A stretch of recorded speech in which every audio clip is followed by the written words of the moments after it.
You're listening to the Unsung Podcast, where we talk about albums that we think are unsung classics, and then you guys tell us if we're right or wrong. This is the Unsung Podcast.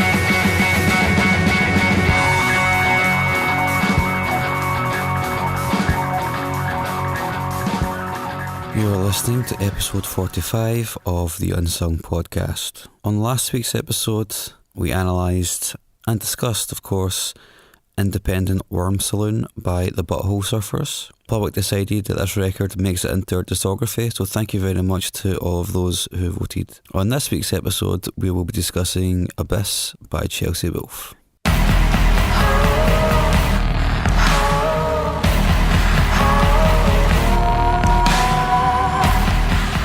You're listening to the Unsung Podcast. I am your host, Mark Fraser, and I'm joined by two men who are absolutely gutted about the fact that Philip Hammond imposed a new tax on esoteric black metal. I've already switched off. Have you? Mm-hmm. Mention the name Philip Hammond. The mention what can you do? We translate that for everybody in the rest of the world lucky enough to not know who that is. Don't patronise our listeners. Just let them Google it themselves. I wouldn't know the Chancellor in Italy. Or in Indonesia. Or in Sri Lanka. Yeah, I don't even know the Prime Minister in Australia because he changes every 3 months. Yeah, that's a whole other conversation though. But maybe we should have that instead of this, shall we? Talk about Australian politics. Talk about Australian politics. Yeah, fuck it. We can talk about our favourite underrated Australian politicians. What's your favourite trade deal? Oh, I love the South Pacific trade deal. That was a good one. I prefer the King and I. Yeah. I was never a big musical fan, actually. Really? Although I went to see Evita in the cinema with my parents when that came out with Madonna and Jimmy Nail, and I really enjoyed that. Jimmy Nail. Newcastle's Madonna. Wow, I didn't actually know Jimmy Nail was in that. Yeah. So that was I don't know, I haven't seen it since I was 9, but you know, I enjoyed that. I don't know if you're telling the truth or if you're lying here. I mean, that is something else we could be doing instead of recording this podcast, is watching Evita. Watching Evita. Or watching the documentary Evita. I mean, Eva Peron though, I mean, they weren't exactly the most wholesome bunch. No. The old Argentinian dictators. Great. It's good that Brazil's got its own new dictator though, eh? Yeah, it's fine. We'll get a good Jimmy Nail musical out of that in 50 years. One day. Yeah. Once they manage to stamp out the flames. Yeah, so I'll go first because sitting across the room from me today is my man David, who's dropping no subtle hints that we need to hurry up and get our finger out and do the hair metal episode, sporting a Def Leppard t-shirt. Yep. I mean, no guesses as to what hair metal glam rock band I'll be repping.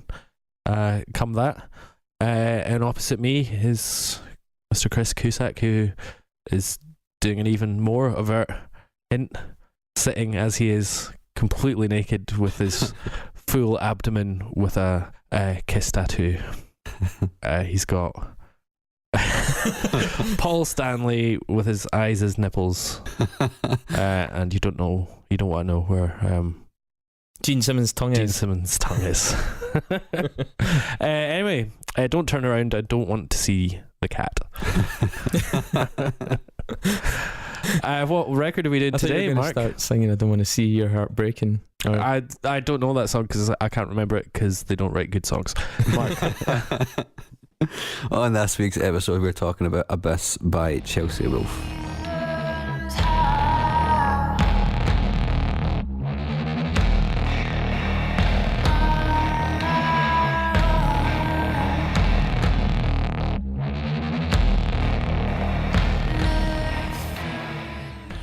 You chose this, Mark. I did. It's a serious bit of music. It's a seriously dark bit of music as well.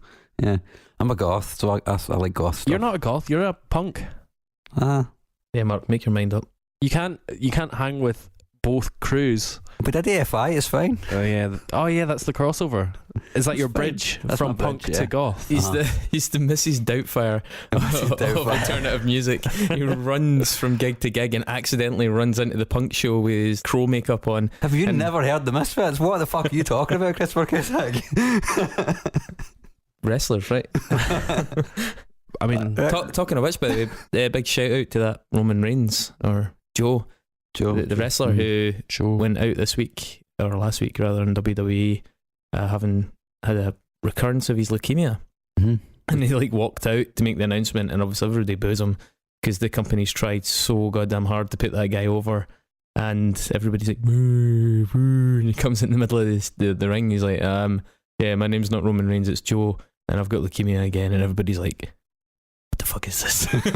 What do we do now? Some serious kayfabe breakage right now. If you haven't seen it, I recommend just for the silence, which is just fucking unbelievable when he says it. Everybody's like, like Vince is taking this too far, trying to put this guy over. Seriously, come on now, Vince, giving him leukemia. But fucking good luck to the big man. He's actually meant to be a really lovely dude. He's supposed to be a proper superstar, as a person. So yeah, good luck to that guy. Anyway, that just popped into my head because I thought that was really sad. It was also really interesting the way that this total fictional world of pantomime was in the space of like 30 seconds turned into like, oh, okay, yeah, these are real people. There you go. Yeah, I think there's a whole podcast we can do on that, but gladly. Yeah, we're not going to do that one today, I'm afraid. Sorry. I will have to get the IC dub guys in. I will have to tap out on that one because I know nothing about wrestling. Well, you know enough. You just said that. Yeah, well, that's true. I mean, come on. I watched it when I was a child. The age is aimed at different. But they're not not discussing Brexit. They're still jumping through tables and pretending to go on fire. My friend Craig watches wrestling, and I give him absolute pelters for it because it's all he talks about. Is it any worse to watch wrestling than it is to watch UFC, where people actually rip and gouge each other apart, as opposed to just pantomime violence? I would rather watch wrestling than UFC, to be honest. I'm kind of conflicted in that because I recognise the skill in UFC, but at least with wrestling, it's sort of like, well, I don't actually want to see somebody have their orbital smashed, you know? Yeah, but there's the exact same amount of pantomime involved now in terms of the build up and all that in UFC. I was always a big football fan growing up, but I've kind of given up because big business has taken over. Craig is trying to get me in to watch wrestling, but no, I have decided that my new sport, because wrestling is definitely not a corporate sport. At least the company that left every woman behind to go to Saudi Arabia and go and do a big at least it wears it on its sleeve, you know. But I've decided that curling is the sport for me. It'll be next. Yeah, so I'm actually going to go to Braehead Ice Rink on the 10th of November if anybody wants to join me for a little curling session. David, I'm telling you, the oil barons will be in about the curling next. It'll all go to pot. Fuck it. Oh well. But a good time like last, so. Anyway, Chelsea Wolfe. Yeah. From curling to Chelsea Wolfe in one anything swift but move. Music today, I think that's the MO. Cool. So how did you get into this, Mark? Tell me more. That's a good question. I can't remember how I got into this. Good story. I saw her recently. So I'm just like down the street. Noise him up here. No, I went to see Ministry at the. Oh yeah, that's right. SWG3. SWG3. How was that? Chelsea Wolfe was supporting. It's kind of an odd support, I thought. I would say. I don't know, man. It kind of worked. I mean, Ministry. Okay, it's a bit more silly and a bit like more upbeat, but Chelsea Wolfe was well received. She was really good. Yeah. Do you know what? It's weird from like a. I don't know what Ministry aren't a particularly cool band. Chelsea Wolfe is a particularly cool act. Maybe in terms of like, maybe in their thinking a little bit. Yeah. So it was just weird to see her on that sort of bill. But musically, yeah, it's the weird thing is though, it does fit, doesn't it? Ministry are deceptively influential. I mean, the amount of guys I know that do electronic music that fucking love Ministry, and it's like a big part of how they got into it. And yeah, I think they're overlooked. They're also. Well, I mean, there's definitely a candidate for this. We've spoken about them a few times. As on this record, there's some big industrial beats. That's a good segue. Yeah, I like that. Okay, why? Continue. Right, David, you do Mark's episode for him.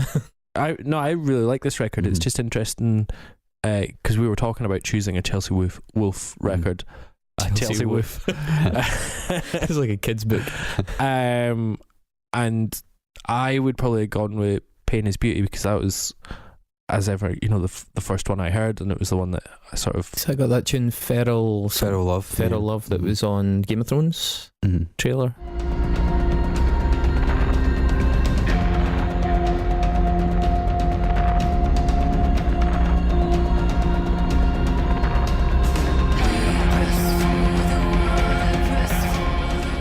Yeah, and you can see why songs off that record got picked up for soundtracks and stuff like that, because it's epic, but it seems to have maybe just a few more catchy hooks in it.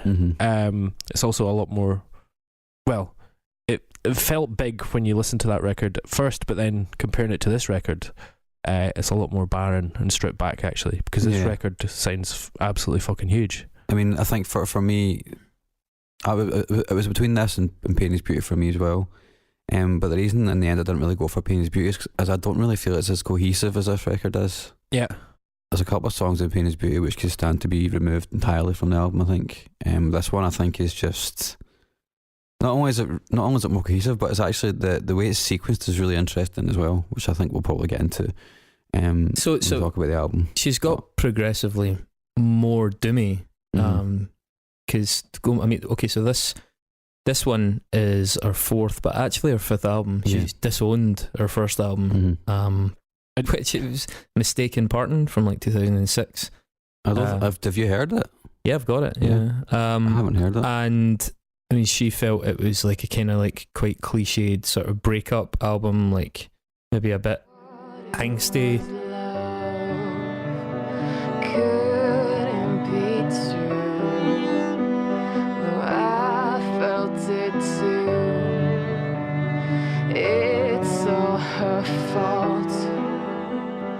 She didn't even really intend to do it. She was she had access to these recording facilities. She played a bit of music, and she was she says, talked into it. It was a bit of a whim. And as a result, it didn't really get a formal release, as far as I'm aware. There's a tune in it called Nothing No One, which is a bit like PJ Harvey. I think a lot of her stuff's actually quite like PJ Harvey.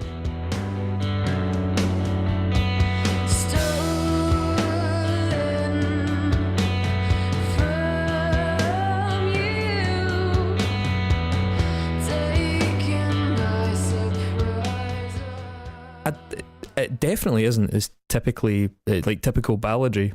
The way she makes it out to be this dead obvious and kind of cliched sort of the kind of thing that would appear in a soundtrack in a rom-com, it's really nothing like that at all. It is a little bit self-involved, but maybe I'm missing something, but Chelsea Wolfe's music is self-involved throughout.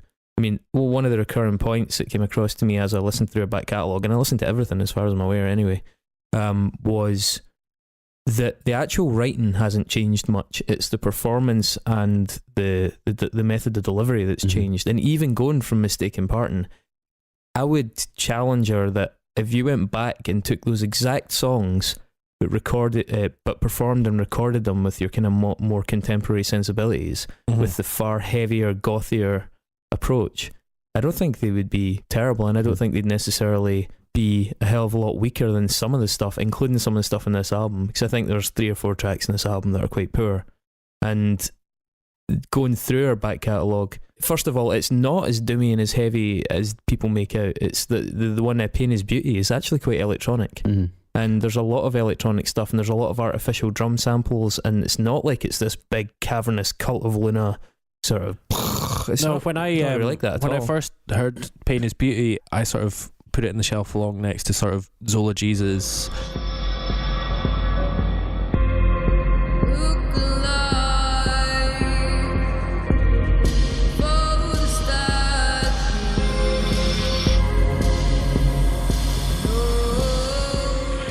Even like Politha, that sort of darker electronic, absolutely, even Grimes. It's like a sort of darker version of that, but it wasn't.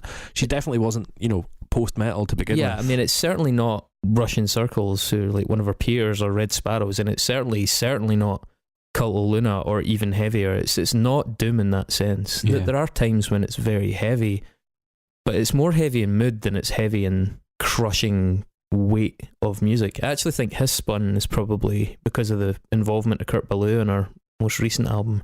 Well, I think just Aaron Turner on it as well. That one comes across as the most sort of doomy and metally. well, I think overall you can just look at it straight directly that she gets heavier with every record. I think she's just becoming more at ease with the power of her own voice, and then using that, and it doesn't get lost, which I think is something that you can hear on this record. Yeah, weirdly, even though she does get heavier in the consecutive albums, the songwriting at points gets slightly sweeter, because there's a couple of tracks in this that are beautiful tracks that could have been performed on piano or unaccompanied sort of acoustic guitar, and they're much prettier songs, prettier than the ones before, which I think lack a little bit of melodic direction sometimes. Like there's a lot of style and sometimes a bit of a lack of content, and that applies in this album as well. There's a lot of style in the mood and the image and the production techniques, but sometimes the actual song underlying it is quite weak. But I mean, maybe to give a bit of context, you guys say Chelsea Wolfe and we're describing her as just her, but I understand that Ben Chisholm is... He's been there pretty much throughout, yeah. Yeah, so it's like her and Ben Chisholm that are the effectively Chelsea Wolfe the project, with other musicians. If you're born Chelsea Wolfe, then you might as well use that name to be in a goth band. Yeah, but so it's pretty much the ideal. Our middle name's Joy though. So yeah, which is excellent. That's a nice little ironic thing. Chelsea Misery Wolfe or Ben Chisholm definitely adds it's really weird. I think his involvement is actually probably get greater as the albums have progressed. When you see it live, he seems to be responsible mostly for the heaviness, if that makes sense. I think I think in the first record, and certainly in Apocalypses as well, he's kind of just a player as opposed to part of the composition team, I think. The metallic thing doesn't seem a non sequitur entirely. I mean, she's of Norwegian Germanic descent, born in 1983. Her dad was a country musician. She struggled with sleep paralysis as a child, which I believe, especially on Pain is Beauty, was quite Andibus was quite a big theme in the actual songwriting. There's these bouts of sleep paralysis and the sort of things you hallucinate, the wake and dream phenomenon and the terror. Have you ever had it? I've not, but my friend David had it quite repeatedly. And I have it like maybe 3 or 4 times a year, and I can tell you it's fucking scary as fuck. It is one of the worst things I've ever felt in my life. Do you have the phenomenon of feeling like someone's on your chest? No, it's not on my chest, and it's in the corner of the room.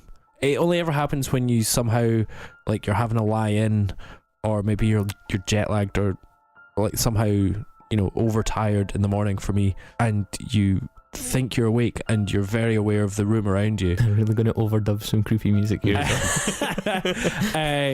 But you're also very aware that you physically can't move. You can kind of see, but you also kind of can't. You can't move your body, and you're like, shit, how do I wake up? What do I do? And then that's like the immediate feeling, and then over time you have this feeling that there's somebody in the room with you.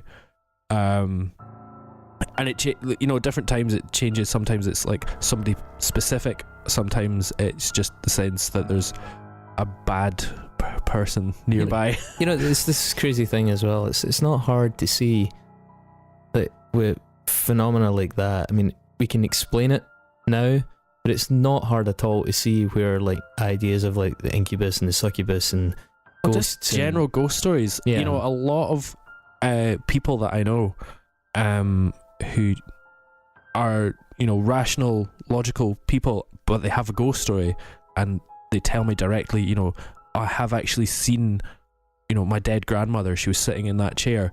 It's always at a point at nighttime where they are in a sort of state of half sleep.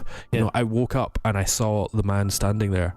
I woke up and I saw them clear as day, and it's like, it's possibly more likely that your brain is fucking with you. Yeah, I had a friend who tried different antidepressant medications over a long period of time as they were trying to work out what would help her, and she used to hallucinate like, I don't want to say antelopes, but like deer type things running past the side of her vision. That's interesting. It's really strange. Hey guys, it's actually Halloween. We're recording this totally works the day before Halloween, and you should be getting it 2 days after. So this is a perfect episode. This does totally work. Yeah, absolutely. I'm quite happy to just tell ghost stories. And I dub in one of those kind of like kind of laughs. Add tons of reverb to it. That this thing does make sense, sleep paralysis, because my experience of it is like you do anything you can to move, but it just feels like you're going further away from where you want to be. It's fucking Never super had it. terrifying. David, one of many other Davids, not you, the finest David, clearly, Yeah, King David. but another slightly inferior David. Prince David.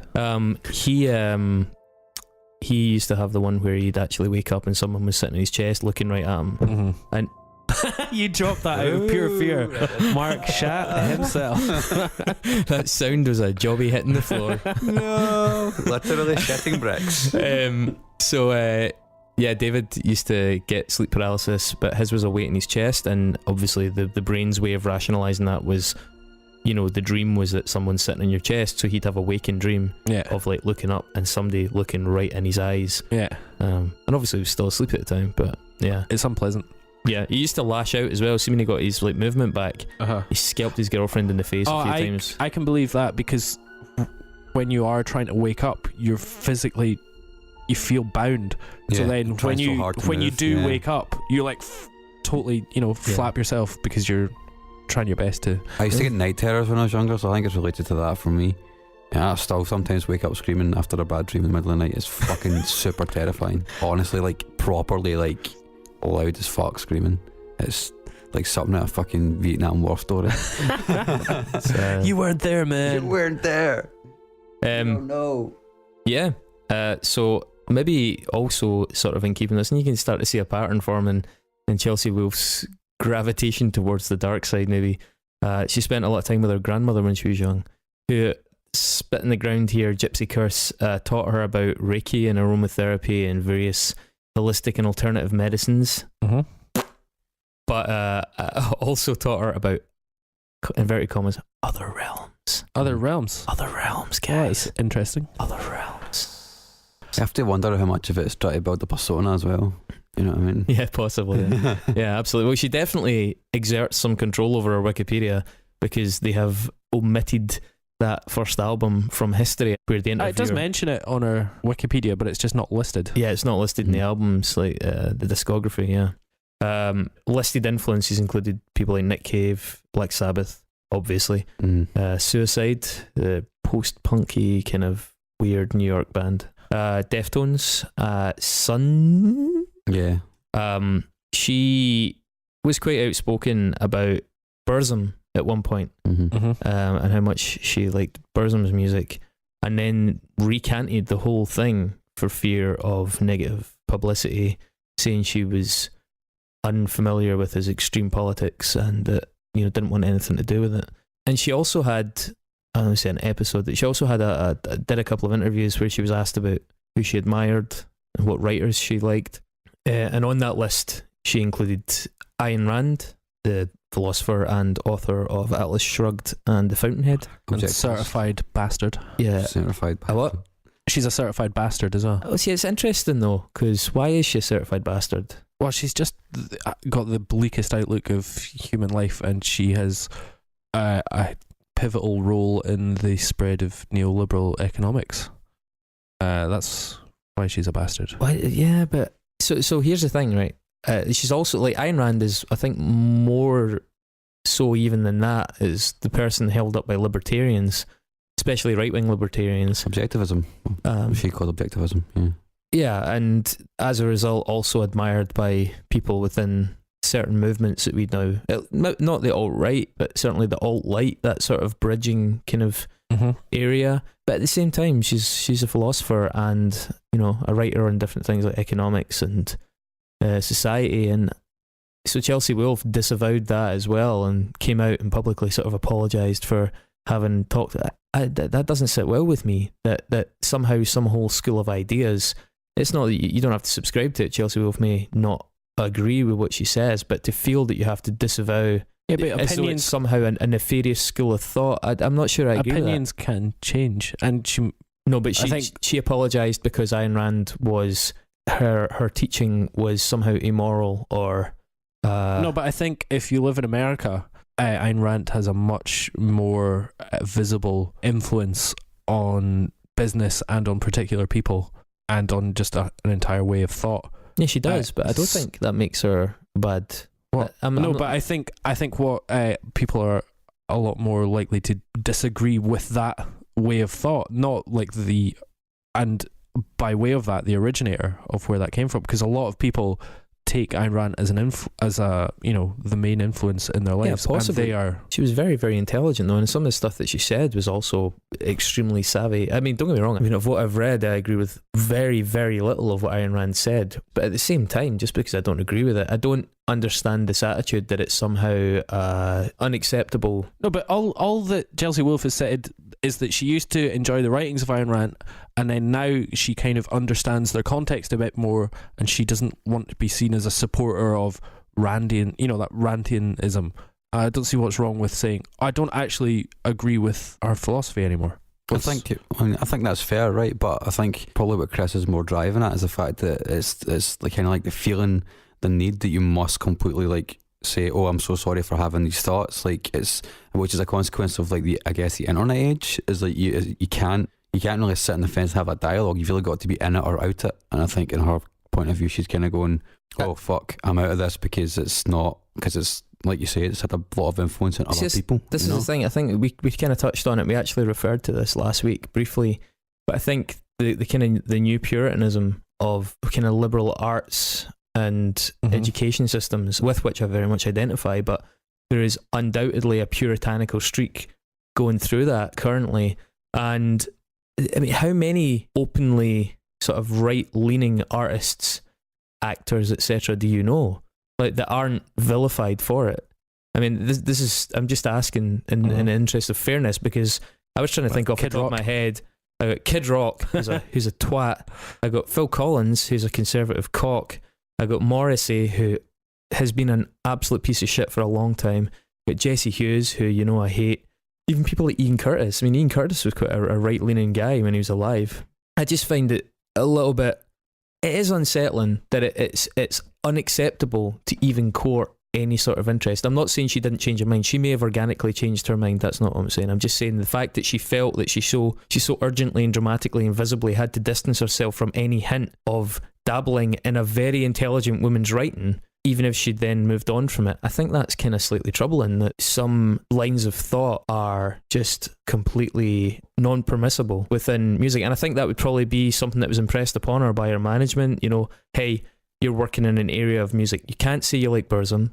You can't say you like these things. And that's fair enough. I don't want to give money to Burzum. I can't stand the guy. But you can't be seen in any way to align with anything that's not orthodoxy for liberal artistic pursuits.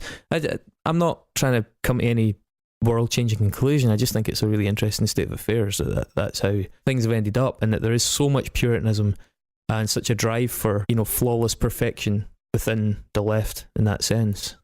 Everything's so polarised now. You put one foot out of line, you're automatically deplatformed, it seems, for a lot of people. Yeah. So I don't know. That was just, honestly, that just piqued my curiosity, and I was just like trying to think who's a right-leaning artist that I actually like, and I don't actually know. They probably keep it to themselves, to be honest. Yeah, I think they're probably told to keep it to themselves. Or it might be that most good artists don't vote right.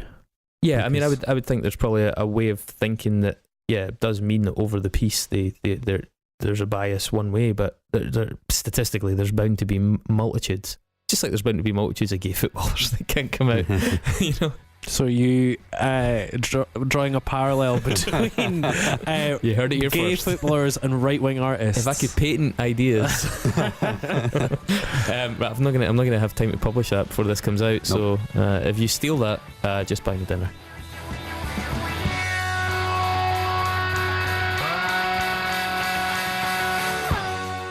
Hi guys, sorry to burst in on this amazing podcast, but the budget has hit us really hard this week, and the price of beer has stayed the same, which is fair, but we still don't have enough money to buy beer. Oh, the actual UK budget with Philip Hammond. Yeah, that's true. Austerity has not ended for us. Yeah, it's not ended. We are in very austere circumstances right now, and we would like you to give us some money, or you can trade that actual money in the currency of the internet for likes. So don't give us money, give us likes as well, which would be good.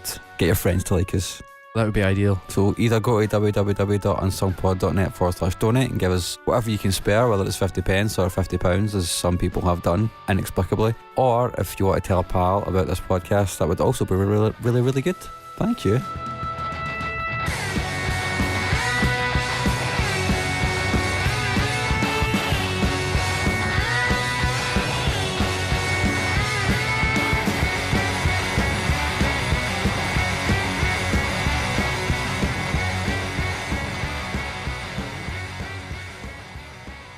So Chelsea Wolfe has collaborated with a number of people, and I mentioned Russian Circles earlier on. She was on their Memorial album. Mm-hmm. Really good song on that. I was going to say you're a big fan, so you've probably got that one. I don't have that album actually. Oh, it's great. Really good record, and she adds a sort of human touch to that record that kind of by record 6 you're thinking, oh, what can they do with their guitar, bass, and drums? And then she just adds a really nice personality to it, and her voice is amazing. So yeah, really works.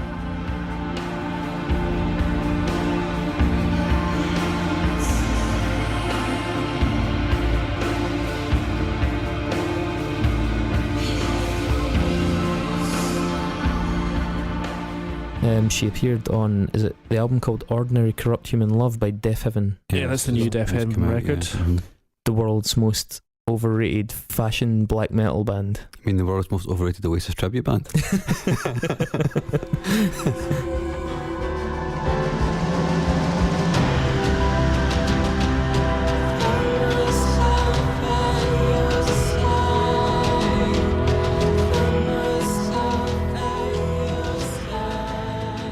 I mean, people love to slag them off just because other people like to like them so much. It sounds like you're a little bit being a little bit Puritan here in terms of your. I saw Deaf Heaven. When was that? 4 years ago, 5 years ago. They did the stereo show in Glasgow. Mm-hmm. Just wholly unimpressed with them, and that was Sunbather is a better record than the other stuff I've heard by them. Yeah, but so much of it seemed based on their image as like cool black metal, and so much of the music seemed like an inferior version of actual black metal with like a kind of pitchfork twist. I was just completely underwhelmed by them, and continue to be so. Yeah, no, I've seen them a couple of times and I like them a lot. I think they're pretty good too. Yeah, I'm satisfied. I stood my ground. And also they were Chelsea Wolfe was part of that 4-concert Blood Moon series that Converge did. Yep. Which I would have loved to have been at. Sounds amazing. Alongside Steve Van Til and Stephen Brodsky of Cave In. Mm-hmm. Well, Steve Van Til of Neurosis, sorry, and Stephen Brodsky of Cave In.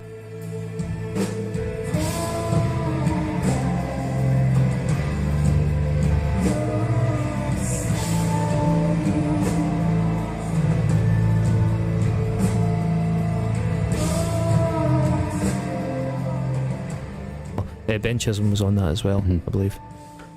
Yeah, so I mean, going through like just should we talk about the Nexus now? Seeing as you're talking about, you want to do the Nexus? Let's jump to the Nexus. As well. Wait, so I did quite a good job last week on the Nexus music. Yeah, that's not. How many drugs did you take?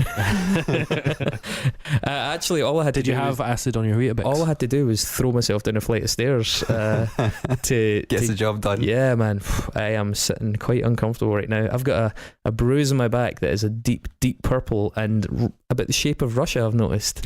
Yeah, that? It's really it's very. I would large. say more including former Soviet states. Actually, it's that large. Yes, I can see really Kazakhstan on it and the sphere of influence. Speaking of former Soviet states, before we go into the Nexus, no, this sphere of influence is just below where his bruise is. Before we go into the Nexus, it's the ring of influence. We found out this week that one of our episodes charted in iTunes in Tajikistan recently. Really? Oh wow! Yeah. What? 395 out of 400. I used to have there in Tajikistan. When I was at school, when I was at primary school, I had a pen pal in Kazakhstan. Tajikistan. Tajikistan. I thought you said Kazakhstan. No. I said Kazakhstan yet earlier. To crack that market.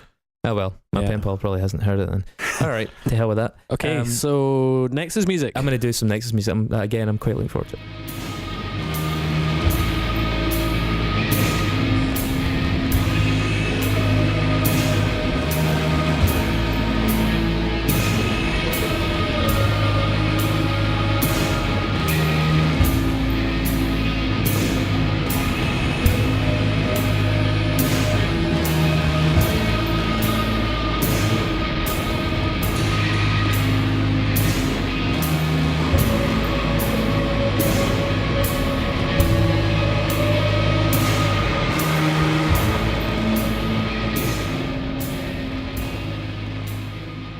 satisfied with that. Thank you.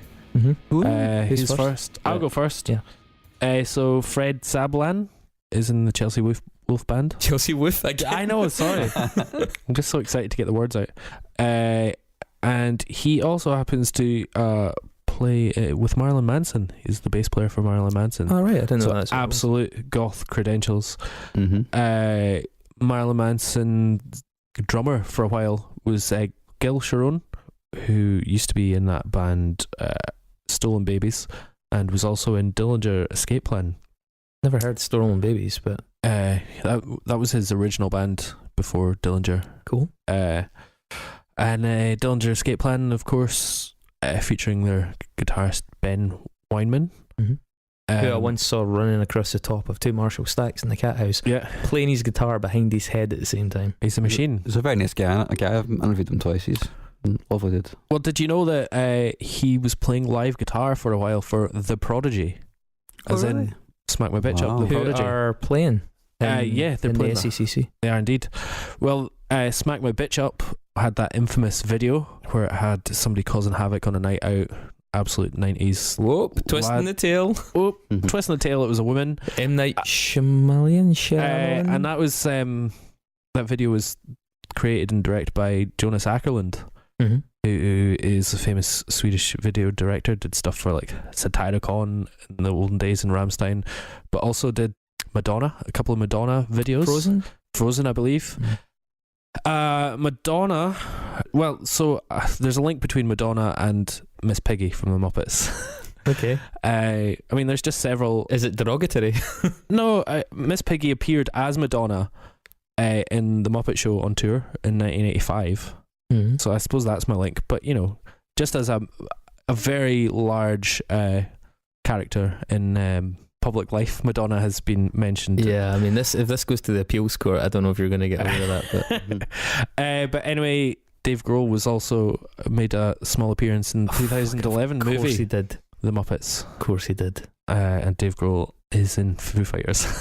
Well, no, that's an unnecessary step because we agreed that this was the Dave Grohl. Oh, it's the Dave Grohl Nexus, yeah. Yeah. So there you are. Mark? Mine's just quite simple this week. Oh, this week? Really? Why are you changing? That's so weird. I can't help it. So this record was produced by John Congleton, who was of the Paper Chase fame. Who I've interviewed, and he was really nice, and his band are tremendous. Who also produced Celine Dion and Marilyn Manson. He did? Yeah. Marilyn Manson? Yep. What records? Now we fucking look it up in our time, man. Have you ever been to Congleton? Congleton? It's a town in England. Really? Yeah, it's near, I'm pretty sure it's near Manchester. I drove through it once. This is the guy Googling. Yeah, no, it is. I drove through it. Folks, I'm the only one not sitting on Google here right now. It's between Stoke and Manchester. And so, one time I had to drive from Stoke to Manchester. Anytime I get facts wrong, it's because they were wrong in my head. Alright? I'm sitting here with a book. Remember those things? The book.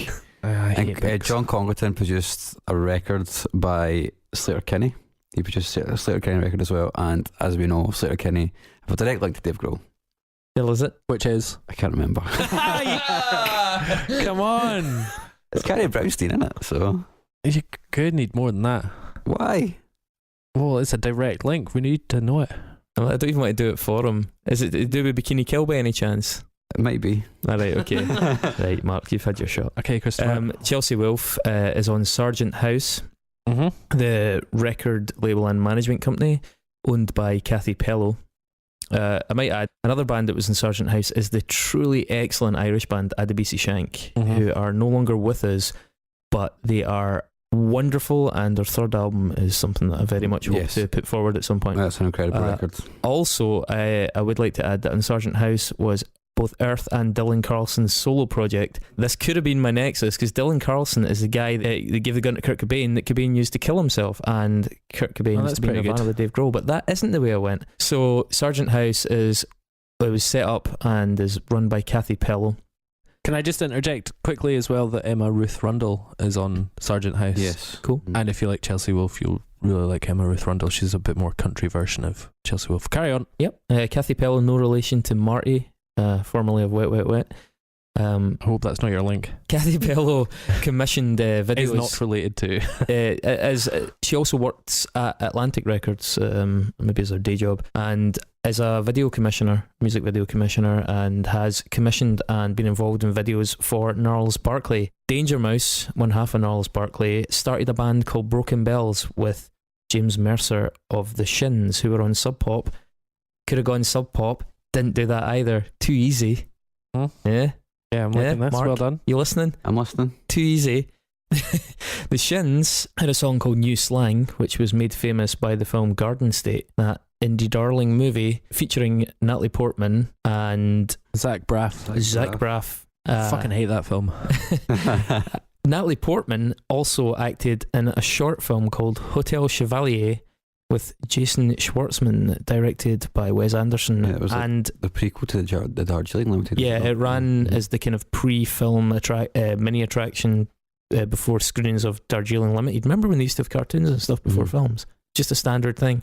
You'd have a Warner Brothers Merry Melodies, Looney Tunes kind of cartoon thing before it. Hotel Chevalier, as I say, was by Wes Anderson with Jason Schwartzman. Jason Schwartzman did an episode of Drunk History as Ralph Nader, the presidential candidate who is largely blamed for taking a big bite out of Democratic votes and getting first term George Bush, I can't remember. Yeah, George W. Bush, yeah. Yeah, getting him elected, despite, I think it was the famous video of both Michael Moore and Bill Maher getting him on a TV show and kneeling down in front of him, begging him not to run. Yeah. Ralph Nader still ran. So, Jason Schwartzman starred as Ralph Nader in Drunk History, and Dave Grohl has been in Drunk History twice, once as some kind of 16th century fella in a powdered wig, and once as a member of the Memphis Mafia who arranged for Elvis Presley to meet Richard Nixon, and Elvis Presley was presented with some kind of badge that made him an official narc agent by Richard Nixon so that he could do something or other in Memphis, and I don't know the details of that, but yeah, there you go. That's cool. Dave Grohl and beyond. Thanks for that. Let's hear the theme tune.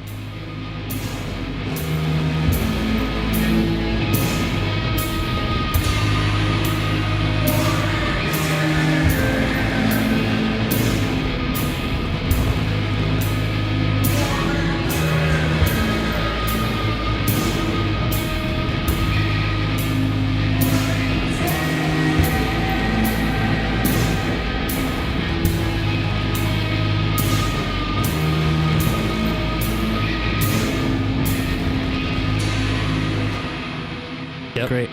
Thanks a lot. Cheers, guys. Welcome. So, let's dive into the record then. Cool. Abyss, like you said, it's our fourth, technically fifth record. Is there any specific reason you chose this? I have to admit, I'm sort of a little bit conflicted because I actually really like Hiss Spun, the recent one. I really like that too. I wasn't sure about it at first. When I first heard it, I actually messaged you and went, yeah, I think you picked the right one. Then the more I've listened to Hiss Spun, the more I've got into it. So I'm sort of on the fence a wee bit. So Hiss Spun is also very, very good, and I think I probably need more time with it myself. It's also really recent compared to this, and I think this still is probably would be the most recent thing we've actually done, maybe? Yeah, possibly actually. It would definitely be the most recent thing in discography. Close anyway. to, yeah. But for me, like, it was between this and Pain is Beauty for me, because I always remember when I first heard Pain is Beauty when it first came out, and I remember being really taken by it, but it kind of grew off me a little bit as I went on, and then when Abyss came out, I was like, oh, this is kind of what I wanted. This is You know, from Chelsea Wolfe to begin with, like all that promise of. I think Pain and Beauty is maybe just quite a superficial album. It's really fucking great to go back and listen to. I find, and I really enjoyed listening to it when it first came out, but I don't know if it has a huge amount of depth to it. This one, there's a few things jumped out about that album as well in comparison to this one. I thought the production was really quite slick. Yeah, definitely. And as a result, it sometimes covered up for a little slightly shallow songwriting. Yeah. I think there's moments of that throughout the recent albums. Who was engineering Pain is Beauty? Because obviously in Hiss Spun it's Kurt Ballou, right? And they both, like Chelsea Wolfe and Ben Chisholm, both produced Pain is Beauty and Hiss Spun. So it's really interesting how the vibe is completely different. I'm not sure. I do know that it takes some widely varying directions. There was a couple of things on it that were quite reminiscent for me of Low, albeit a bit doomier. But Low have at times been quite doomy. There's stuff certainly in and around Trust that we spoke about in an earlier show. You know, that can be very heavy and very misanthropic. A track in it called The Warden, which I thought was quite slick and electro.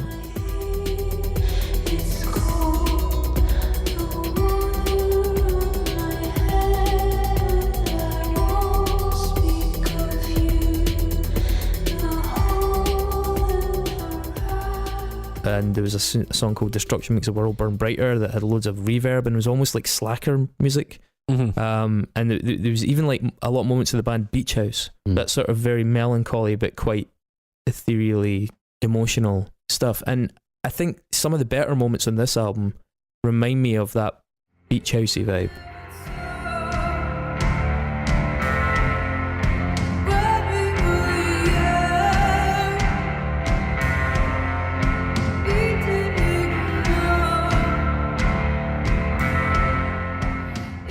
I actually really like it when she does that. I do think the Doom stuff's cool, but I think it has less longevity.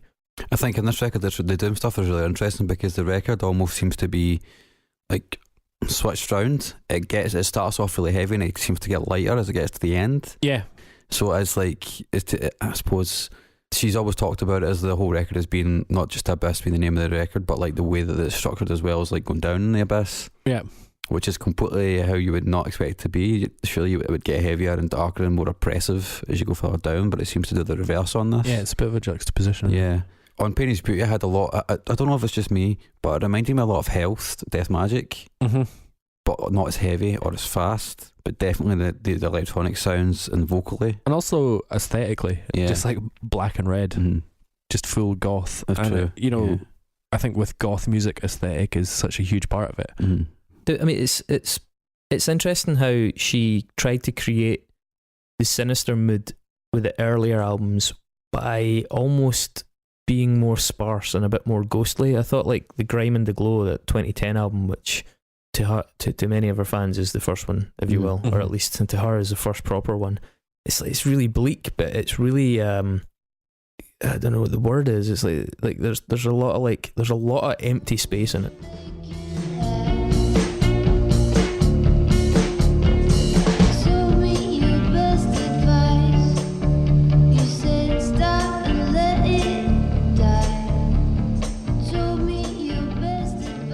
It's like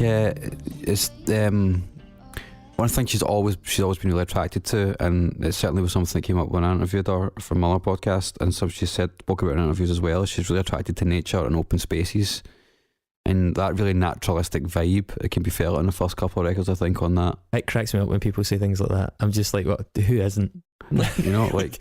I'm attracted to boxes, sitting in boxes. There's a particular kind of black metal which is like rooted deeply in that kind of like back to nature culture, you know. Yeah, but like I feel like I've snapped out of the dream right now, and I'm just like, that's a fucking meaningless fucking sentence. No, but it's not. Are like they're naturalists, you know what I mean? There's bands that sound, you know, like we've talked about this, you know, being industrial. Industrial is very opposite to that sort of but it's like a retrofit thing. It's like I recorded the album and it's like, okay, it reminds me of being in a field when the sky is grey. No, I don't think so. I think Rammstein don't go down into the recording studio and go, oh, let's see, it might sound very Germanic and robotic, or it might sound like we recorded this in a park. You know, they go down there knowing that it's going to sound like that, and you can do the opposite. You can make it sound... I'm very attracted to nature and open spaces, therefore I deliberately chose to write and record a song that is illustrative of a... I know a lot of people that are not attracted to nature. And, no, you don't. I fucking do. Mostly goths. Agoraphobes. Yeah, mostly goths that don't like the outside. Okay, I'll suspend my disbelief. But I think, to be honest, you're my main culprit here, Chris. I don't think I've ever seen you outside. Yeah, Dave, I just wait in this room from week to week for you guys to turn up. That's why my research is so thorough, because I've got nothing else to do in my life. Well, that's fine. No, I just think that you're transported to dark, dingy venues. That's because I'm working one. Yeah, exactly. In a box, so you can never actually go outside. I don't think I've ever met you on the street or seen a photo of you like a wheelbarrow with in the countryside, like a fucking duvet over your head. Yeah, exactly. The clocks went back for the rest of us, but for Chris, it's always 3 a.m. Won't the listeners be glad that someone else is getting bullied for a change? So what else about this record? Well, what else? Nothing else. So, like, what do you think of that album Apocalypsis? The second one, the third one is technically, but It always felt a bit incomplete to me. Yeah, I like it. It's good, but it's another one that jumps about, and I do think that it's a bit folkier. It is, Definitely, and talking about Abyss, one thing it does is it's a lot more sure of its own identity, and even though there's some variation, a fair bit of variation, I think it's more consistent. That one for me jumped about between some quite abrasive stuff like that Primal Kernel opener thing that was pretty brutal. There's like a Portishead vibe in a track called Mare.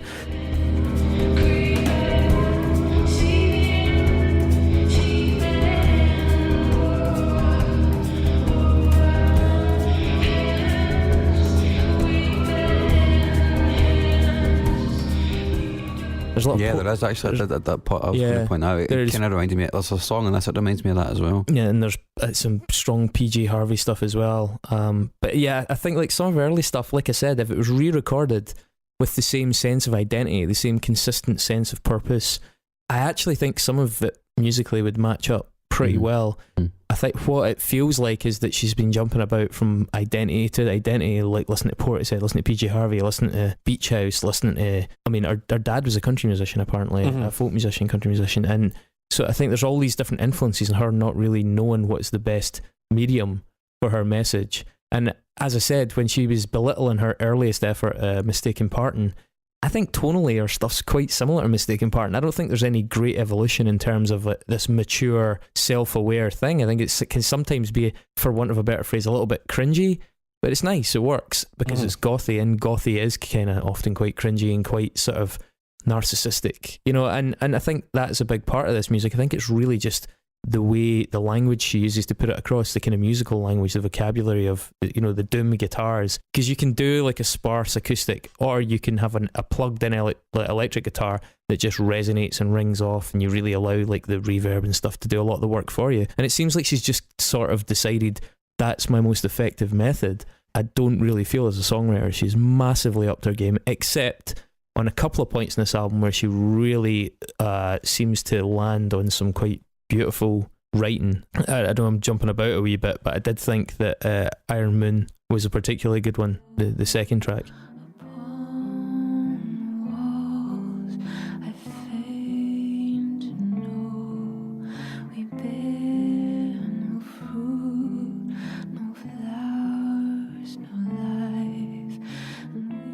Yeah, guitars are huge on that. Yeah, it's got this kind of still nursery rhyme quality almost. It's very simple. Yeah, the melody is really fucking that kind excellent. of waltzy thing that she's got.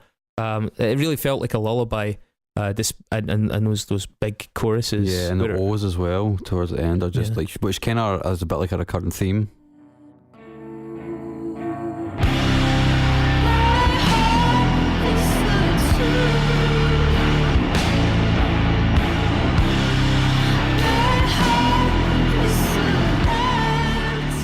And she reprises the choruses as well. It's about 3 minutes 30, 3 minutes 40, something like that, where the verse comes back in, I beg your pardon, she reprises the verses, and this time though it's fully distorted. It's the same theme but heavier, far heavier, and it's quite rewarding. I thought After the Fall was excellent. I know that you'll find me there after the fall. After the Fall is probably my favourite track on the record. Yeah, it's a really standout song. Yeah, the electrics really work on it. Yeah, the electronic stuff. The way she's got there's a drum beat in that's like clipping the whole way like a kick. It's like really crunchy and sort of like overloaded, but it works really well. It's quite dark.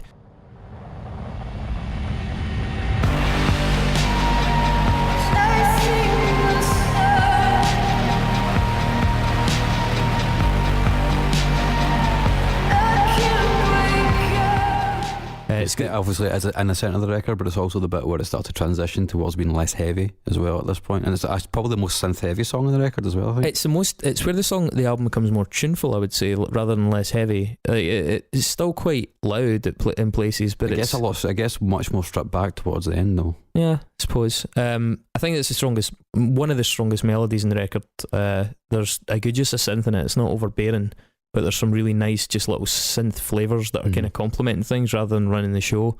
The chorus is like really effective, it's quite big, and I think her voice really works great in that song. Like the effects on it are really well chosen, the range really suits her. it's just that for me really was one of the highlights. The highlight for me, the best tune on it, and one that I'll definitely go back to, was a song called Simple Death.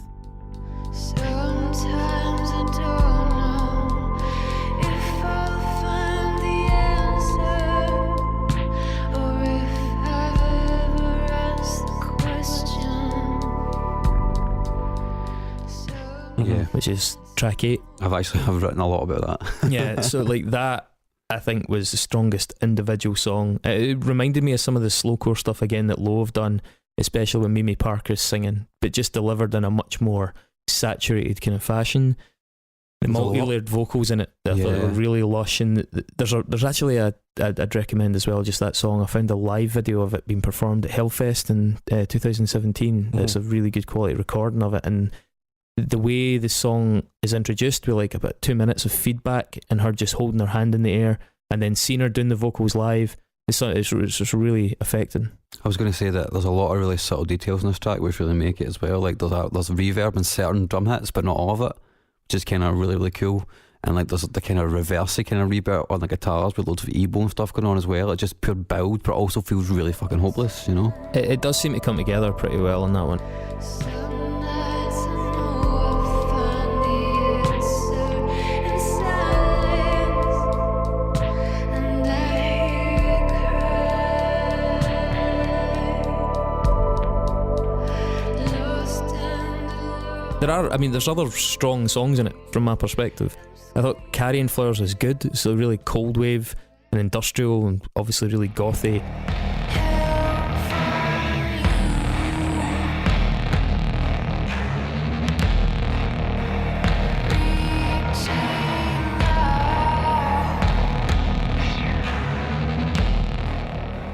Albeit it's a song that is very much about a statement of style. Like, this is the style of album you're about to listen to. I don't think it's the strongest written bit of music. It feels like an intro to me, which is fine. Possibly, although I doubt she wanted it to necessarily be that way. I think they probably did that and then put it at the start. Yeah.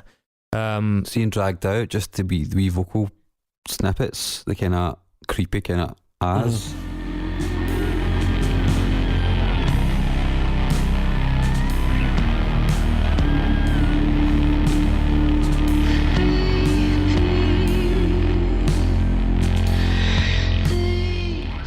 Man, it just freaked me out every time. Dragged Out's one of the ones I feel really relies on production to keep it alive. I don't think it's one that I thought it was nice. Again, kind of slowcore and quite druggy, but kind of bit of a dirge. But The drums are really weird in that song as well. They're really woolly sounding. the drums are really weird in a lot of places in this album. That's a John Congleton thing. Like, when we did Baroness as well, we spoke about how he did the production on Blue Record as well. It was like the drum production is just a bit strange. By the way, track 4, Maw, means a completely different thing in Scotland than it is. So like Maw as in like the gaping mouth of hell or whatever, but Maw as in, right Maw, what's for dinner? Don't explain that. I'm not going to explain that to the listeners, they can work that out. Alright, gaping mouth of hell, what's for dinner? It's kind of the same thing, really. Think about it. Hey, you talk about my mother like that. Absolutely not. My mother's a saint. But I think like Maw's, I can't even say it with a straight face. Maw's very production focused, Yeah. quite eerie. It's got that backwards cymbal reverb crash Don't thing. you dare say my Maw's backwards. There's a fucking dreadful snare like tone that comes in at the end of that song. This really dry electronic sort of snare sample.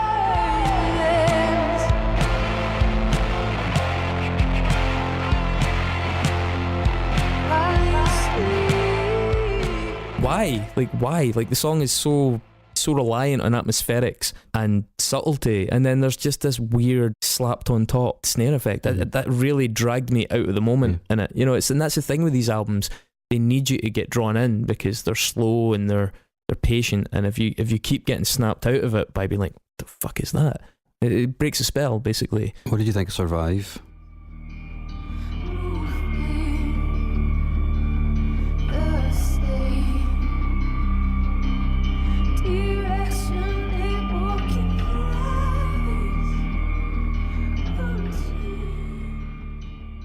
I thought Survive is a bit of a non-event. I think it's got that big noisy ending and that's kind of cool, but it's really based on style. It was like kind of impressive how loud and saturated it is, but Yeah, the bass at the end. So is what? Great. You I know, mean, I really enjoyed the way that our voice goes up the octave just about 1 minute and a half in. It kind of gives me like a wee tingle down my spine every single time I hear it. it's a song that I felt, to be honest, that I felt the last 3 tracks in this album were reasonably weak. I think it really peaks with Simple Death at 8, and it's sort of slightly kind of limps over the finish line for me. I thought like Colour of Blood was sort of a non-event. It's got this big kind of conceptual ending with the tom line, the steady tom that comes in, which is it's cool, it's interesting, but there's not really any particularly inventive melody or other devices deployed. It's just sort of like, oh, here's a trick that's good. And I think that happens a few times. There's tracks where it's like we don't really know what to do with this song. I think the song Crazy Love,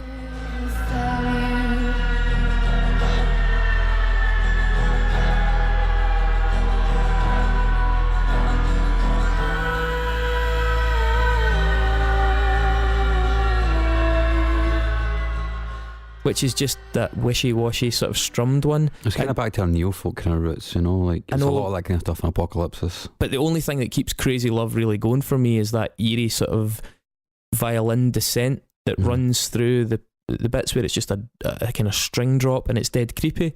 But that's just an effect. It's not about the songwriting. The song is, if you were to just take away all it's like that Bill Bailey sketch where he does U2 without all the pedals. If you just take the effects and the production away from that song, what is it? It's like 2 chords. And if you're trying to progress as a songwriter, I'm like, that's not, I mean, if you combined much more interesting songwriting such as Simple Death or After the Fall with this production, then you've got like something really striking. But if you're just using the production to mask songs that aren't particularly fully realised things, or perhaps shouldn't have made the cut, it kind of doesn't sit that well with me. And I sound like I'm being excessively negative now. I do really like her, man. I think there's points in this that are excellent, but as I said, I think there's a good number of these tunes shouldn't have made it. We skipped past Grey Days, by the way, which I think is actually really quite good.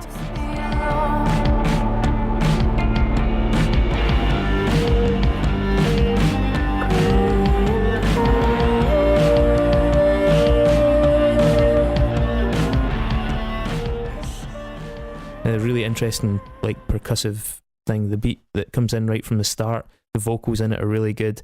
That kind of cello chorus with the falsetto was really pretty. That was good. And it really reminded me of White Chalk era PJ Harvey. I know I'm saying PJ Harvey again, but PJ Harvey's had a lot of different sounds in her career and a lot of different approaches to recording, and White Chalk's quite an ethereal album, and that song really reminded me of that. And yeah, and then the Abyss, the closing one, it reminds me a wee bit of Queen Adrena.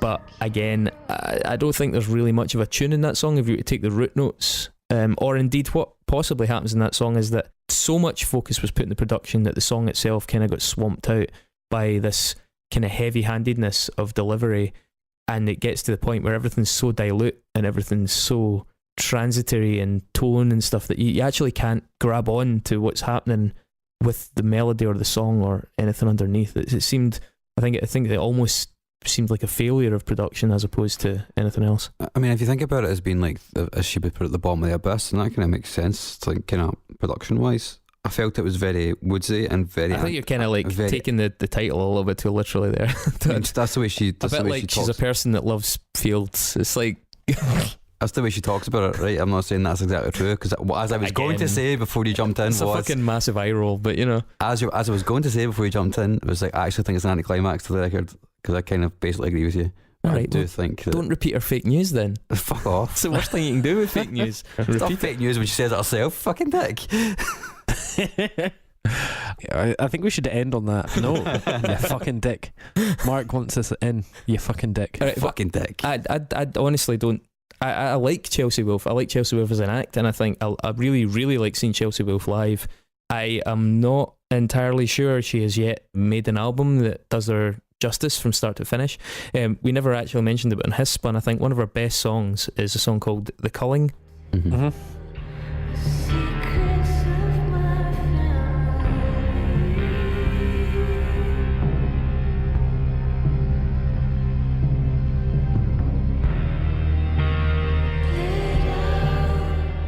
And if you're rifling through a back catalogue and looking for kind of highlights and stuff, I think The Culling is really, really worth listening to, because it's her songwriting and production in really equal measure working for me. Yeah, I really like Hiss Spun. I think Pain is Beauty is brilliant, and it's the one I go back to a lot. This is probably maybe her most like diverse and accomplished one. I think if I would agree with Mark and choose this one.